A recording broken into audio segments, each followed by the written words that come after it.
Hey everyone, Terrence here from Guyanese Gamer. Today I'm going to be profiling for you guys my Metalfoes deck, the one that I played at Iowa.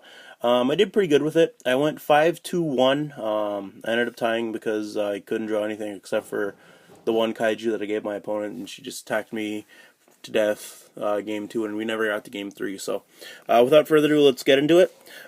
First, you're obviously going to want to play 3 of every Metalfoes, so 3 Stealing, 3 Silvered, 3 Gold River, 3 Volflame, and then for the Majespecter engine, so 3 Bomboku, 1 Kirin,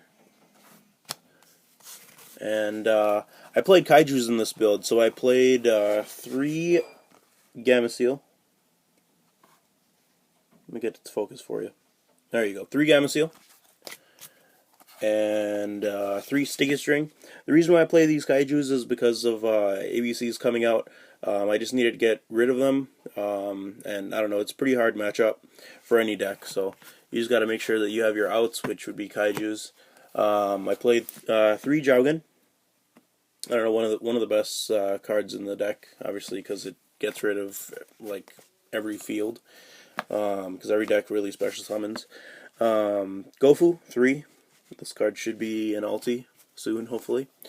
2 Max C, because of all the special summoning that happens in this game. Can get you ahead. 2 Eccentric. I did play 50 cards, but in order to play the Kaijus, I had to cut 1 Eccentric. I really liked it at 3, but I only really had space for 2. Then I played 1 Luster Pendulum, because he just helps you to get your monsters into the extra deck. 1 Rescue Rabbit to get rid of anti-spell fragrance. Just with this card, I don't know. A lot of people are against playing it. I think I'm going to keep playing it because it's like a 1 card out to anti-spell fragrance, which is like the only thing that really hurts this deck. I think 2 or 3 times I actually had to use this to either get 2 level 3s or 2 level 4s just to either bounce or destroy their back row, which ended up winning me the game. So Rescue Rabbit is a champion. Onto the spells, I played 3 Pot of Desire. This is like solely why I'm playing a 50 card deck. I was tired of just milling all my combo pieces out. So with 3 Pot Desires, 50 cards is okay, because like if you activate 1 or 2, which I guess I'm pretty good at resolving 2 of them per duel, 50 card deck is fine, because you're getting rid of 20 cards anyways. Since I'm playing 50 card deck, I had to play 3 Painful Decisions, because you just want to get your combo pieces in your hand so you can pendulum summon and do what you need to do. And 3 Painful Decisions will definitely help you get there.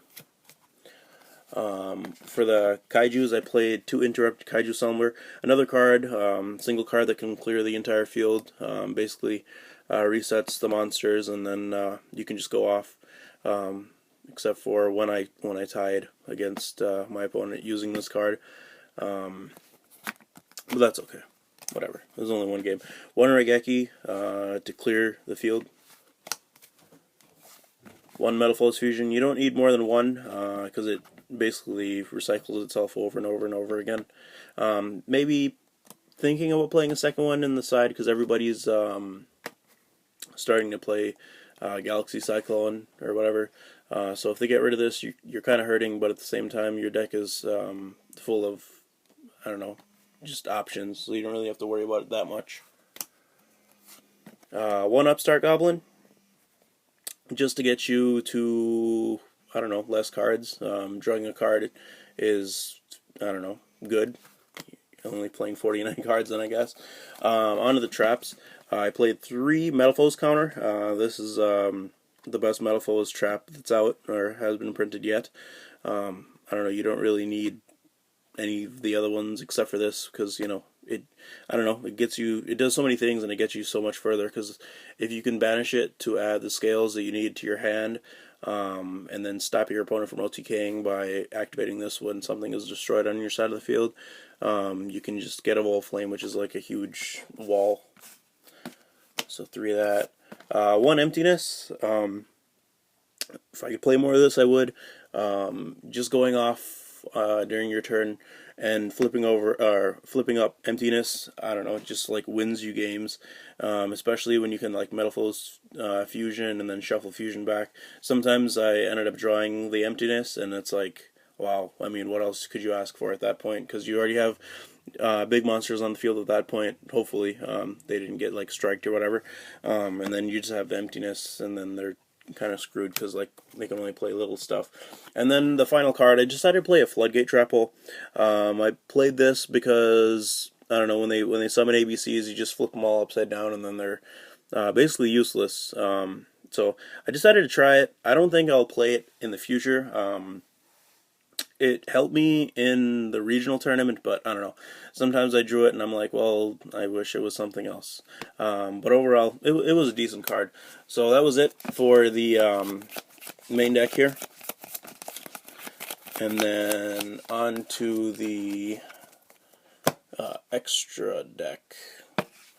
The 3 tokens I used for my Gofu. I played 1 Metalfoes Atomite. I was thinking about bringing this card up to 2, but when the new set gets released, there's the Metalfoes that lets you just shuffle stuff, so 1 is fine. Played 2 Orkelic. This card is broken, especially when they realized that I was playing Kaijus. They would tag out right away during my turn, and then I'm like, okay, well, you have a little monster on the field that has 200 defense, and this guy does double piercing, so like this guy can just go for the game. I played 1 Crimsonite. I don't know, I never really used him. He's just high attack, high defense, just in case I needed him. I never made him. Zulkin, one of the most broken cards in the entire extra deck. It just gets you free dragons, gets you that much further ahead, but I don't know. Every time I summoned it, my opponent would just kill it, so that's okay, I guess. 1 Spark, just to protect the emptiness, or the Jowgen, to just, I don't know, help me win. 1 Black Rose, just in case I needed to blow up the entire field. Never used it, but it was just there, just in case. 1 Ignister. Ignister is really good, especially when you play like a mirror match and you can just Ignister their scales and bounce something on their side of the field. It's like so free, so why not play it? I played 1 Scarlight. This card sometimes can go for game because I mean it does the 500 damage for each special summon monster, and every monster in this game right now is basically special summon, so it has a high attack, high defense. It just, I don't know, overall good. Void Ogre. Another thing with this deck, you really don't have a hand after you're done if you go off the right way. So Void Ogre can come in clutch when you can just negate their cards or their spell and traps during their turn. I played 1 Clearwing. Gets over anything and everything, and it negates a monster effect. So I mean, broken card. Why wouldn't you? Breaksword. Breaksword I played to just get rid of problematic cards on the field. I guess Anti-Spell Fragrance is like the only target I use this for the entire weekend. Castell, another one that just gets rid of problematic cards. Once again, I only bounce the Anti-Spell Fragrance with this. And then the Utopia package, number 39 Utopia and S39.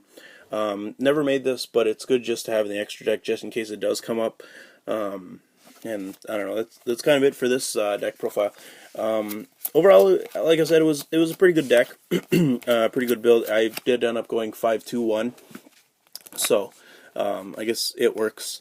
Having Kaijus in there really helped. I don't know, I was testing against ABCs the night before, and it just, I don't know, I just kept losing to it, so I figured why not add some Kaijus, and it worked out pretty well. And then last but not least, we're going to do the side deck. So I did 2 Flying Cs, just for like the BA matchup. There were no BAs that I played over the weekend, but 2 Flying C. 1 Mystical Space Typhoon, just because I just had an open spot, and I was like, well, Mystical Space Typhoon works. Twin Twister, I didn't do Twin Twister because I don't know, just paying that 1 cost is just not good for this deck, because you just want as many cards as you can keep in your hand. System Down, played 3, of course, for Cosmo matchup or ABCs, so that was pretty good. 3 Cosmic Cyclone, played 3 of these because I don't know, everybody's cards these days do something when they go to the grave, so banishing them is even better, especially during the in the mirror match. If you can banish their fusions and their counters, it's really good. Then you got 2 Mask Restrict. This was for Majespecters and Monarchs. Nobody was playing Monarchs that I played. Majespecters, I mean, if they can't tribute their stuff off, then they kind of lose. 2 Real Decrees, because ABCs play a trap-heavy deck. And then there was a lot of people that were just playing Chain Burn and Burn, so I was like, well, why not just play Royal Decree? It helps. And then the last 2 cards were Solemn Strike. I actually never sided this in the entire weekend, but it's just nice to have. Overall, like I said, the deck worked out pretty good. I guess I would maybe cut some of the Kaijus, but overall went 5-2-1 and was able to make top cut to get my invite. So if you haven't done so already, hit that like button, leave a comment down below, let me know what you think about this 50 card monster, and check out my channel. If you like what you see, hit that subscribe button, because we got a lot more Yu-Gi-Oh! Deck profiles, Yu-Gi-Oh! Pack openings, Pokemon pack openings, and a little bit of Magic the Gathering that I do on this channel. So thank you for watching, and until next time.